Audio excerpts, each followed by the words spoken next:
Hello, this is Kelly from Root Pursuit, and I'm here to walk you through this, how to get your papers to look like this for your junk journal. So this was just, I'll show you the before.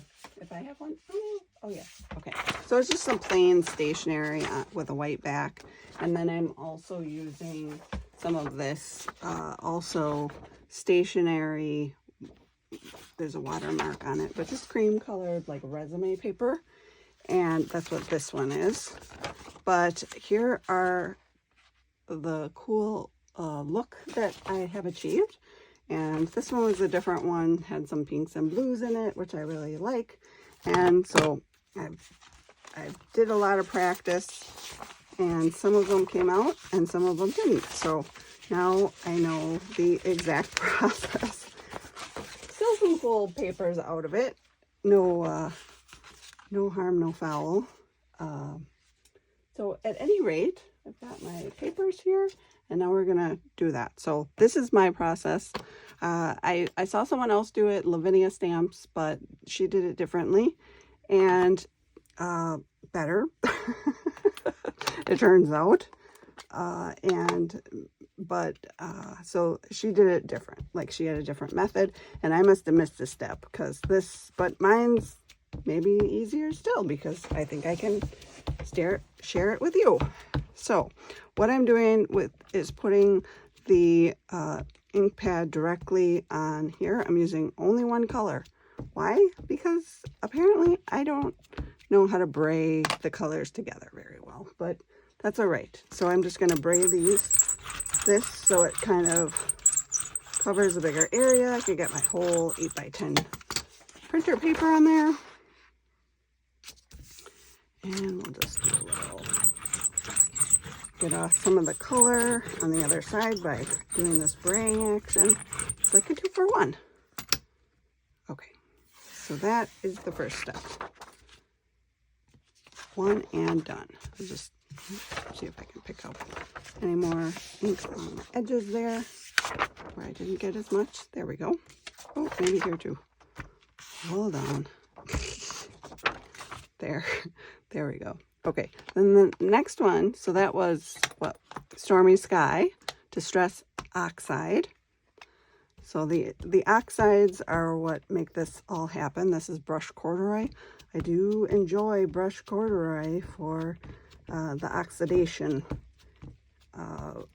not inks. These are oxides. So hopefully you notice that. That means they have a little effect when water is added. So now I've just smoothed that all out. Now I'm doing my second layer.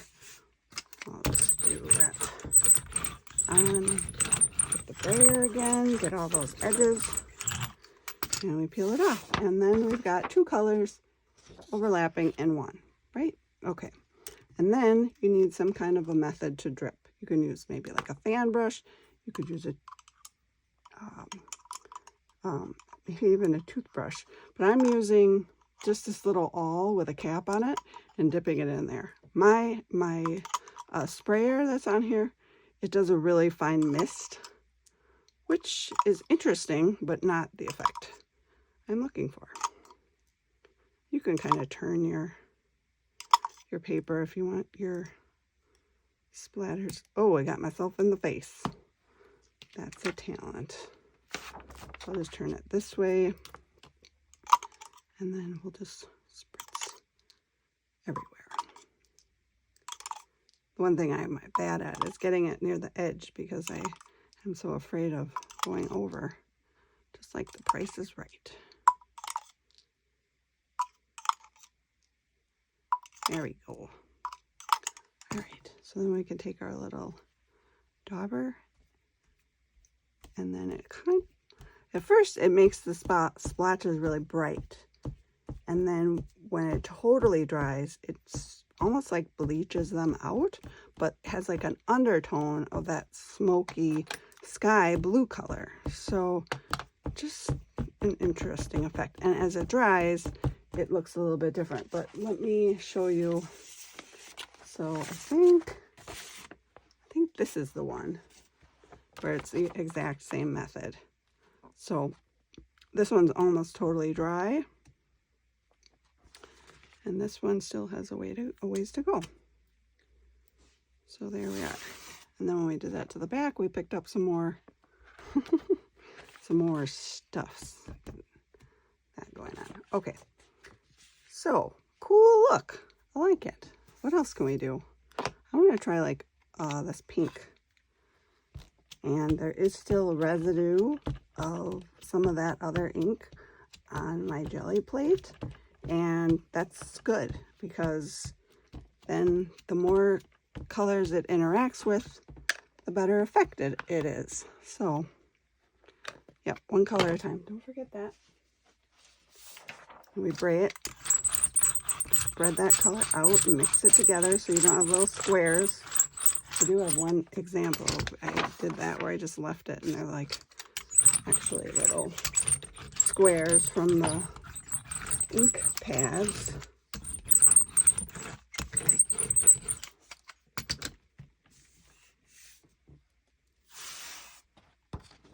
There we got that nice color. And any imperfections are just bonuses because we like bonus color. I'm just grabbing some of the edged leftover colors, clean up my jelly plate a little bit, and add a little dimension to my sheet. Okay, so that was one color. Now I can decide, I'm going to try the stormy sky. I know, it's crazy. We're going to see what happens. Because I had been always doing this by adding a brown, but now we're going to do pink and blue and see what kind of mystery there is for us in the world. Okay, we take that same pink side, we flop it down, roll it out. Oh, a little bit. I don't think I've got that whole area. There we go. We'll get a little over here too. Pick up some of that blue down at the bottom. There we go. Get a little more over here. Much better. Okay, now we'll do our drips. Oh, it's been spilling over here. Good gravy. And that's how we're doing our drips. Oh, it's like taking my, dissolving my mat. And messes. Always put the lid on your water or your drink. Okay. Here we go. And then we'll just drip our water on there in a precarious fashion. Oops. You know, it's totally unnecessary to make contact with the paper when you're flicking water. Okay. So this, I'm just going to give it a little minute to do its thing. And then I'm just going to soak up some of this over here. Now, the other thing is, if you just get a plain sheet and it doesn't work out, you can either A, use that as your first layer, you know, like you can always add on top of it. And sometimes adding on top of it means just like stencils. I was using I used on one of them, ended up being like a horse stencil. Where is that piece? It wandered away. Maybe under this somewhere. I don't know. Anyway, it doesn't matter. It only matters a little. I'm going to keep looking because you know that's how I do things. It's in this pile somewhere. And this paper, that one turned out really neat. Here it is. So I did some stencils with the polka dots. I did a little die cut, which I think I put back in there somewhere. A little die cut edge. I did this die cut on there. See that? And then I did a horse die cut too, right here. Right there. See the horse? You see it. Anyway, so there's lots of fun ways you can add to this. All right, we're going to do our dabbing now. So when we dab, we kind of get the bleach out of it. So it, you know, if you notice, it is like a periwinkle that's coming through, which is like a mix of the pink and the smoky sky blue that we put on there. So that's kind of interesting. So it's like a mix between the two. Putting the pink and blue on there. Interesting. And I have these distress oxides. So you can kind of spritz those on if you want. I do think that the oxides look better when you combine them together. So this one's Gathered Twigs. That was Antique Linen that I did first. I'm not as excited about that color. It's a little dark for me. And then Hickory Smoke.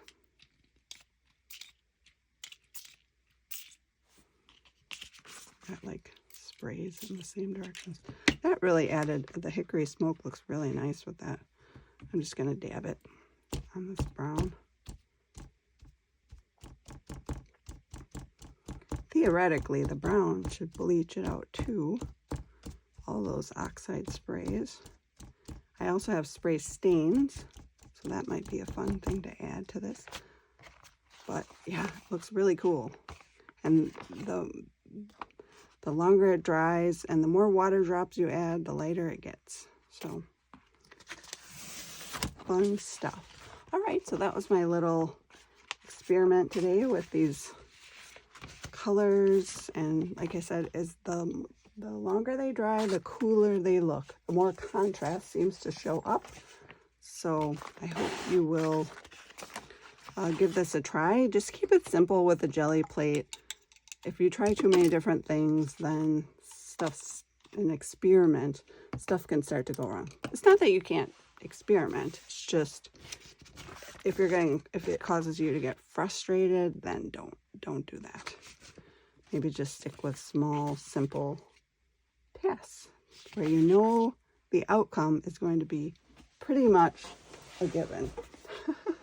Although they always say in every jelly plate video I ever watch, just be prepared. It's not going to turn out sometimes. So what can you do? All right. Well, I hope this is helpful. I hope you give it a try for your junk journal pages. You can use them for collage. You can use them as signature pages. So you can just fold it right in half. Ta-da. And these all make really great writing journaling areas. So they make really good, background pieces for clusters. So a lot of times I make clusters. I just made these recently. It's like a background piece of paper with a focal point, maybe some pretties around it.